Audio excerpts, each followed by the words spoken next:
Hey Leute und herzlich willkommen auf unserem Kanal. Heute sind wir mal wieder unterwegs. Wie ihr schon sehen könnt, viele Berge im Hintergrund. Und zwar sind wir hier an einer ehemaligen Grenze im Ersten Weltkrieg zwischen Österreich, Ungarn und Italien. Also Südtirol, um genauer zu sein. Und die verlief im Prinzip hier entlang. Und wir haben jetzt hier ein altes Werk der Österreicher Ungarn stehen. Und auf der anderen Seite wäre normalerweise noch ein Werk, was allerdings schon zerstört wurde.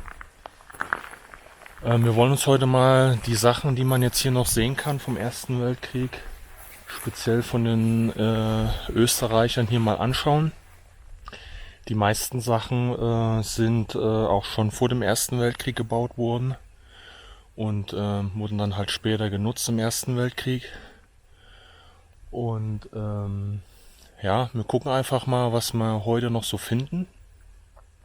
Die Stellung hier sollte im Prinzip dieses Pustertal schützen. Also man konnte praktisch von hier unten ja hier reinkommen und dann weiter vorrücken.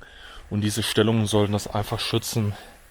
Soweit ich weiß, waren hier so zwei Schützenregimenter der Österreicher. Einmal, ich glaube, diese Standschützen waren hier stationiert und einmal welche, die grundsätzlich hier, ich weiß jetzt nur nicht mehr, wie das Regiment hieß, die grundsätzlich hier die Stellung halten sollten, waren hier halt stationiert. Und es gab zwei Panzermörser und ich glaube bis zu 7 MG-Stellungen waren hier verteilt. Und es gab auch noch mobile Artillerie, also Artillerie, die man jetzt hier in dem Bereich halt immer wieder verschieben konnte. Und ja, mal gucken, was man so noch findet und woran man hier noch ja, rankommt, weil hier hinten ist noch ja, so eine Hütte, die bewirtschaftet wird, und ja, da müssen wir mal gucken, wo man da noch so vorbeikommt. Ja, schauen wir uns das Ganze einfach mal an. Ja, da unten hat man noch so einen alten Positionsstein. Da steht sogar nach K&K drauf, also kaiserlich und königlich, also damals da für die Verbindung da Österreich-Ungarn, die Monarchie, dass das im Prinzip hier so ein Grenzstein war. Das sieht man also hier noch, dass das hier halt die Grenze war. Da vorne ist auch noch einer. Wir stehen jetzt praktisch hier genau an der Grenze. Damals zu Italien. Ja, und die Italiener, die haben im Prinzip dann auch ziemlich zeitig dieses Werk da oben auch zerstört gehabt. Ist denen selber allerdings gar nicht so aufgefallen. Weil die ja zu Anfang hier auch in den Gebirgsbereich ziemlich passiv waren und erstmal warten wollten, bis sie halt ihre komplette Kraft irgendwo ausführen konnten. Also die Befehlshaber waren ziemlich vorsichtig. Ja, und deshalb war das jetzt auch nicht so problematisch für die Österreicher, dass das jetzt da zerstört wurde. Ja, ich weiß jetzt nicht, ob man da irgendwie noch hochkommt, weil das hier auch alles ein bisschen geschützt ist, dieser Bereich. Also ja, so eine Art Weltkulturerbe ist das jetzt, glaube ich, auch mittlerweile. Und da darf man auch nicht so kreuz und quer hier überall rumlaufen, was schade ist. Aber mal gucken, ob man eventuell mit der Drohne darüber kommt, und dann könnte man das Ganze hier nochmal aufnehmen und nochmal zeigen. Ich habe auch von der Entfernung gesehen, dass da einiges ja, an Löchern im Fels ist, also wo sie sich eingegraben haben. Ja, vielleicht sehen wir das irgendwie nochmal. So, hier oben. Ich bin jetzt mal ein bisschen hier hochgelaufen. Jetzt kommen wir hier praktisch zu solchen Laufgräben. Schützengräben. Und jetzt hat man hier auch noch die alten Metallverbindungen, wo wahrscheinlich auch Stacheldraht und sowas gespannt wurde, damit man da nicht hochkommt. Ja, wir gucken uns das jetzt mal an.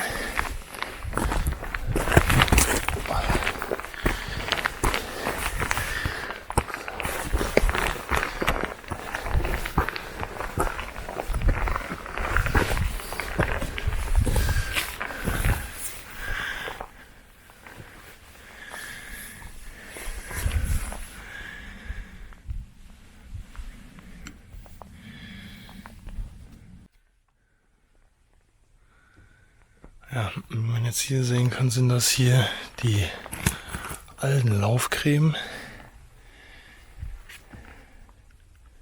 Die waren höchstwahrscheinlich auch überdacht.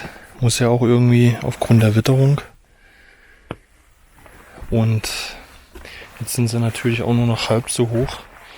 Die werden wahrscheinlich tiefer ausgeschachtet gewesen sein. Hier sieht man halt ein Teil Beton.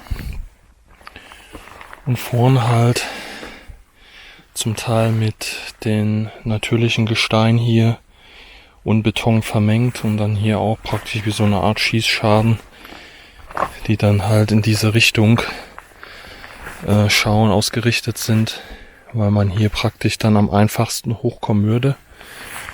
Da unten steht dieses Werk und da oben ist halt das andere Werk, was man jetzt halt nicht mehr sieht. Ja, das ist jetzt zum Teil hier auch schon alles eingefallen aufgrund der Witterung. Mit der Zeit wird das halt auch immer weniger werden. Und der Beton wird sich eine Weile noch halten, aber je nachdem, ob das hier einer so prüft und das immer mal so ein bisschen bereinigt.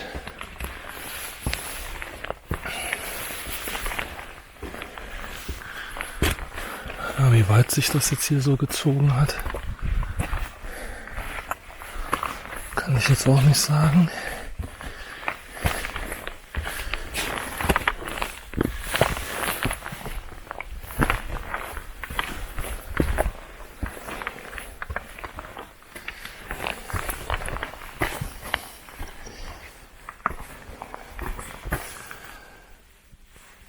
Ja, hier sieht man zum Beispiel noch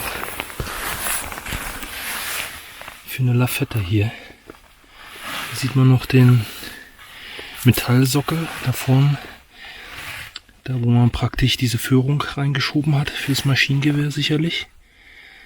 Und das ist jetzt hier zum Beispiel so ein MG-Bereich.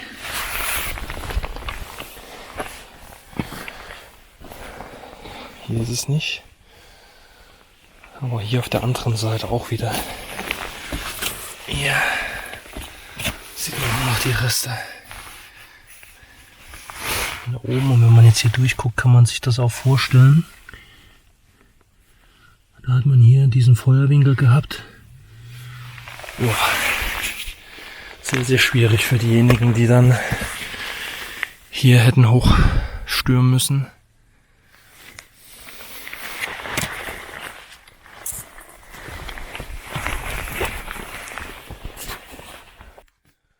Ja, Leute, und jetzt bin ich hier noch mal ein bisschen hier oben einfach querfeld eingegangen und dann hier ein bisschen Richtung der ersten Position zurück. Und jetzt habe ich hier noch mal einen weiteren Graben gefunden, der hier auch wie in so einer Art Häuschen endet. Gucken wir mal hier. Der ist nämlich auch deutlich höher. Ja. Und jetzt haben wir aber wahrscheinlich ein Problem. Entweder ist hier schon mal was abgebrochen. Oder man hat diesen Punkt hier, weil da an der Seite ist auch wieder so betoniert. Und dann halt mit den Steinen. Dann haben die sich hier in der Ecke auch noch verschanzt. Na gut, man könnte jetzt hier runtergehen.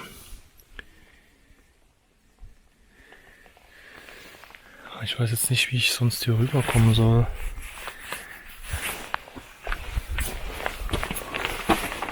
Aber so wie das nämlich hier ist, mit dieser Platte hier oben drauf, war es wahrscheinlich mal hier in dem kompletten Graben.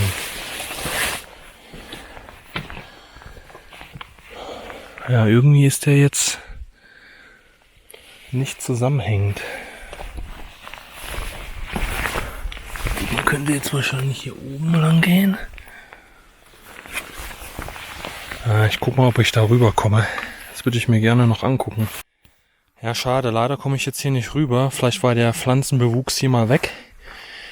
Und ja, Steine bis da drüben, das ist jetzt ein bisschen voneinander getrennt. Dieser Turm praktisch hier an der Seite, der wieder zum Teil mit Stein und Beton hier gemacht wurde. Vielleicht hier so direkt als Aussichtsposten, aber dann wahrscheinlich auch wieder mit einer MG-Stellung oder sowas. Macht ja Sinn. Ja, ob hier drüben zum Beispiel, ich muss jetzt ein bisschen gegen das Licht filmen, ob hier noch sowas kommt, weiß ich nicht. Könnte durchaus sein, würde auch noch Sinn machen. Hier an der Seite, an der Felswand, hatte ich noch wie so uralte Kletterhaken gesehen. Und hier unten ist auch irgendwie so eine komische Spalte. Als ob es da irgendwie noch mal in den Berg gehen würde. Ja, die Frage ist, ob sich das jetzt halt lohnt,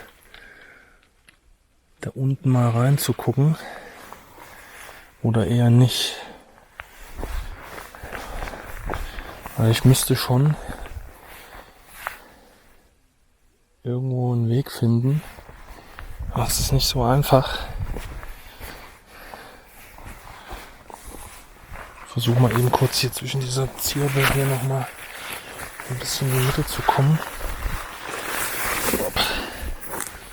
Jetzt darf ich nur nicht fallen. Das wäre schlecht.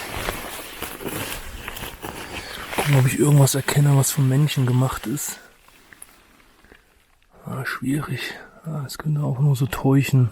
Auf jeden Fall hatte ich Kletterhaken gesehen, vermutlich, damit die eigenen Soldaten hier leichter hochkommen.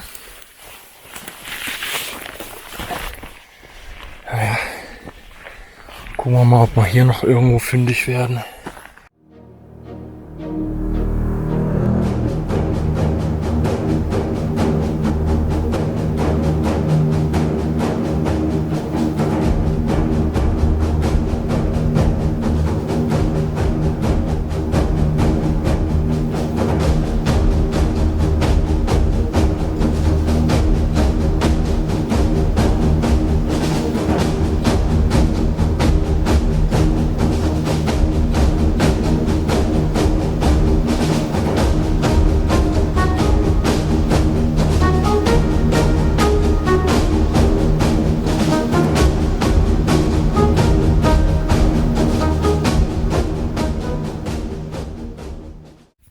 So, ich bin jetzt nochmal in das erste Grabensystem gesprungen und jetzt rechts weitergegangen. Und da kommen wir hier zum Unterstand. Hier oben mit Hölzern abgedeckt. Hier den natürlichen Felsen wieder genutzt und hier zum Teil betoniert. Oben nochmal mehrere Schichten Holz und Beton. Und an den Seiten, ja, da hat man hier jetzt, hier geht es jetzt im Berg weiter. Okay. Und hier hatte man auch wieder Maschinengewehre gesetzt. Hier hat man so einen Holzpfosten. Hier sieht man noch ein bisschen Metall an der Seite. Da wird wahrscheinlich wieder so eine Metallplatte angebracht gewesen sein. Und dann,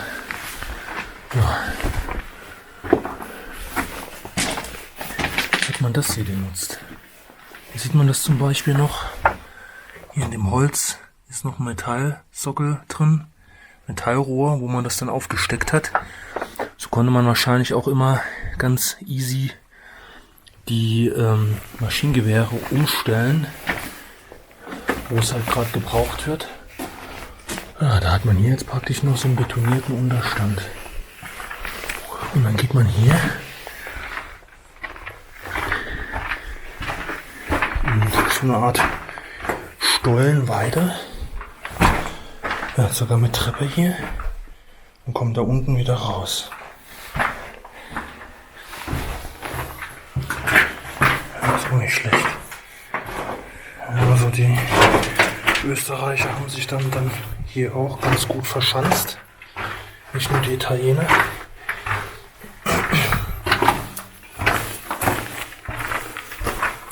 Und dann kommen wir hier wieder raus. Hier auch nochmal eine Stellung. Und hier wieder das Grabensystem. Ja, da ist man jetzt über der Wirtschaft und sieht das Werk. Ja, und so wird sich das wahrscheinlich noch ein bisschen den Berg da hinten lang ziehen. Dann gehen wir jetzt hier wieder runter. Ja, jetzt kommt man da oben praktisch jetzt von dem Gangsystem, von dem Grabensystem runter. Und dann würde man sogar hier noch in den Berg gehen können. Das ist jetzt hier aber leider alles zugeschüttet. Hier haben sich dann wahrscheinlich die meiste Zeit die Soldaten mit aufgehalten. Hier sieht man einen großen Raum. Hier waren wahrscheinlich Mannschaftsunterkünfte, die dann besser geschützt waren. Ja, ich weiß nicht, ob das da hinten weitergehen würde. Und hier wäre auch noch mal was. Aber leider alles zu.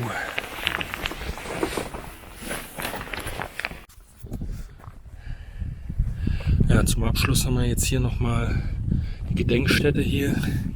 Speziell für die Tiroler Standschützen, die hier im Ersten Weltkrieg gekämpft haben. Zwischen 1915 und 1918. Ja, und damit verabschieden wir uns jetzt von diesem Video. Wir haben jetzt einiges noch gesehen. Ein paar Sachen konnten wir jetzt nicht direkt anschauen, die konnten wir uns aber aus der Vogelperspektive näher betrachten. Also mit der Drohne konnten wir hinfliegen und uns die Sachen anschauen, weil wie gesagt, einige Locations können wir so direkt gar nicht betreten, weil es keinen Weg hin gibt und das hier halt ein bisschen Weltkulturerbe ist. Und ja, deshalb funktioniert das nicht. Aber ich würde sagen, haut rein und wir sehen uns das nächste Mal. Bis dann. Ciao.